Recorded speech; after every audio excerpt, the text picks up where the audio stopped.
क्या एक दूसरे को अपना वोट ट्रांसफर करा पाएंगे मायावती और अखिलेश?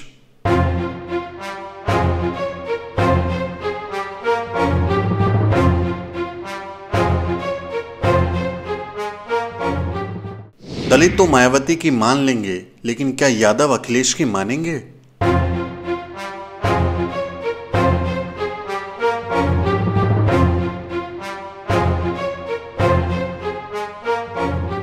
मायावती अखिलेश की वोट परीक्षा।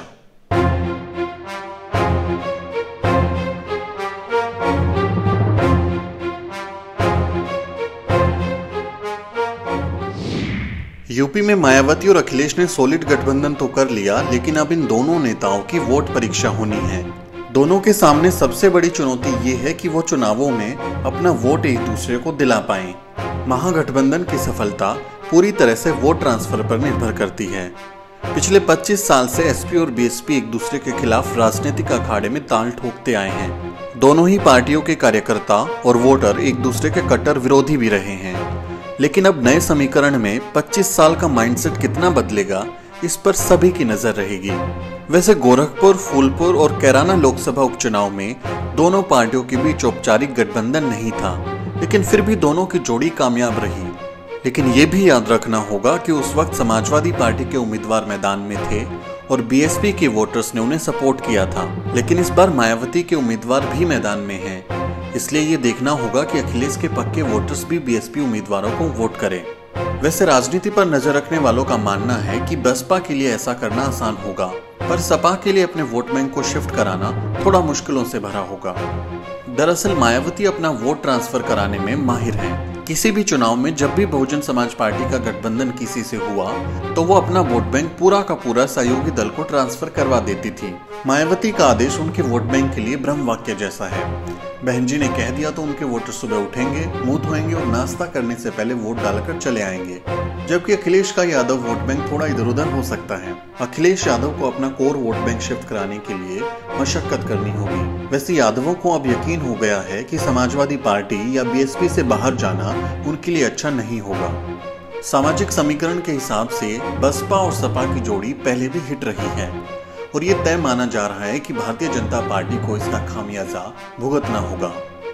इसकी सबसे बड़ी वजह यह है कि दोनों पार्टियों का अपना अपना वोट बैंक है, जिसके एक साथ आने पर राजनीतिक तौर पर ये एक विनिंग कॉम्बिनेशन बन जाता है।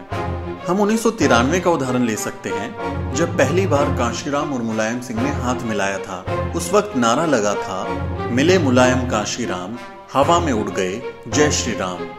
उस समय भाजपा की बाबरी विध्वंस के बाद जबरदस्त हवा चल रही थी। वो राजनीति में छलांगे लगाने की कोशिश में थी, लेकिन काशीराम मुलायम की जोड़ी ने भाजपा को शिकस्त दे दी। कुछ उसी तरह का दृश्य आज बन रहा है। काफी कुछ बदला भी है। काशीराम नहीं है, मुलायम सिंह यादव भी नहीं है, अब उनकी नई पीढ़ी है, मायावती और अखिलेश। इसलिए सपा बसपा के एक हो जाने से यूपी में भाजपा को बहुत ही तगड़ा मुकाबला मिलने वाला है। इस गठबंधन से खासकर ग्रामीण क्षेत्रों में पिछड़े, दलित और अल्पसंख्यक समुदाय में एकजुटता आएगी, जो कहीं न कहीं बीजेपी के लिए बड़ी चुनौती है।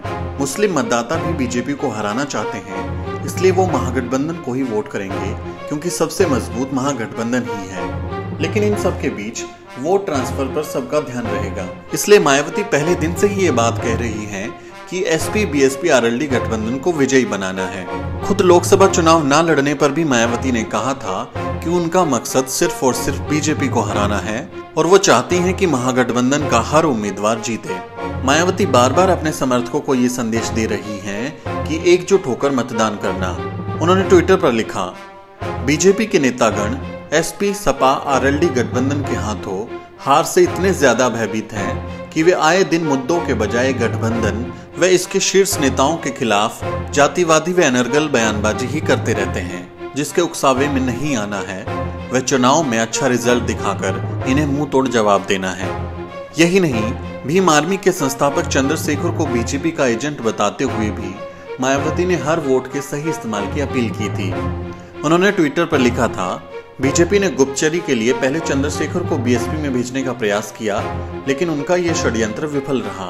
अहंकारी, निरंकुश व घोर जातिवादी व सांप्रदायिक बीजेपी को सत्ता से हटाने के लिए आपका एक एक वोट बहुत कीमती है। इसे किसी भी हाल में बर्बाद नहीं होने दें। एसपी बीएसपी आरएलडी समर्थकों को आपसी सभी गिले शिकवे भुलाकर महागठबंधन को विजयी बनाना चाहिए।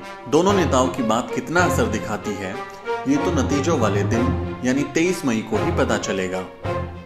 आप देख रहे हैं द शूद्र।